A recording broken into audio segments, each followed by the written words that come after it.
আমাদের বর্তমান অবস্থান হচ্ছে রাশিয়া, অর্থাৎ বাংলাদেশের মিনি রাশিয়া। পাবনার রূপপুরের যে জায়গাটা অলরেডি সারা বাংলাদেশে খ্যাতি পেয়েছে মিনি রাশিয়া নামে। এখানে প্রত্যেকটা দোকানের নামের নিচে বাংলা ইংরেজির পাশাপাশি রাশিয়ান ওদের যে লেটার ওইটা ইউজ করে লেখা হয়। আর এখানে অলমোস্ট প্রায় অনেক বাঙালি এখন রাশিয়ান ভাষায় কথা বলা শিখে গেছে। জায়গাটা অনেক বেশি সংরক্ষিত। আর আমরা যে এরিয়াটাতে আছি এটা হচ্ছে গ্রিন সিটি বলা হয়। এখানে সাধারণত রাশিয়ান নাগরিকই থাকে। যে এই পাশে যে ভবনগুলো দেখা যাচ্ছে এখানে সবই হচ্ছে রাশিয়ান নাগরিক। আর ওদের নিরাপত্তায় মানে বাংলাদেশ সরকার থেকে সর্বোচ্চ সেফটি এখানে আসলে দেওয়া হয়। কাঠের তৈরি অনেক সুন্দর সুন্দর জিনিসও পাওয়া যায়। জানি না রাশিয়ান এগুলো ইউজ করবে কিনা, তবে জিনিসগুলো কিন্তু সুন্দর। এখানে রাশিয়ান নাগরিকদের জন্য ওরা কিন্তু দারাজ কিংবা আমাদের অন্যান্য ই কমার্স প্ল্যাটফর্ম থেকে অর্ডারও করে থাকে।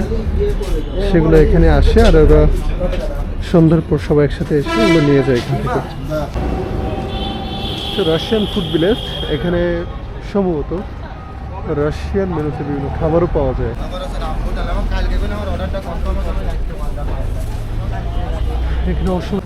এখানে হচ্ছে একটা মেডিসিন কর্নার।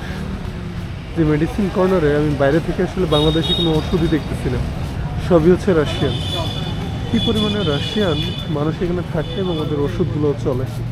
এখানে একটা ইলেকট্রনিক্স শপ, যেটা আমরা বাংলিশ পরে দেখতে পারতেছি, বিসমিল্লাহ ইলেকট্রনিক্স অ্যান্ড ক্রোকারিস। তবে উপরে দেখেন টোটালি কিন্তু রাশিয়ান একটা শব্দে লেখা।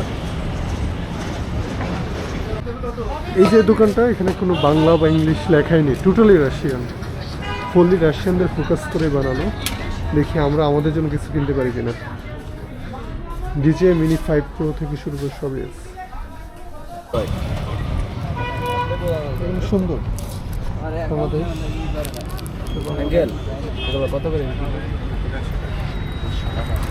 কত? 80 টাকা? 150 150 টাকা। কাঠের তৈরি একদম সুন্দর। 100 একদম। এখানে অনেকগুলো শপ, তারপর আবার আরও নতুন করে শপ তৈরি হচ্ছে।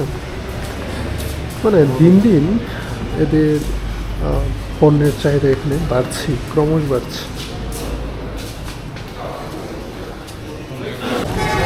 এখানে ঘুরতে ঘুরতে চলে আসলাম আর আমরা এখানে এসে একটা ফ্রাইও নিলাম দোকান থেকে। এই ফ্রাইগুলো হচ্ছে এখানে 60 টাকা করে নেয়।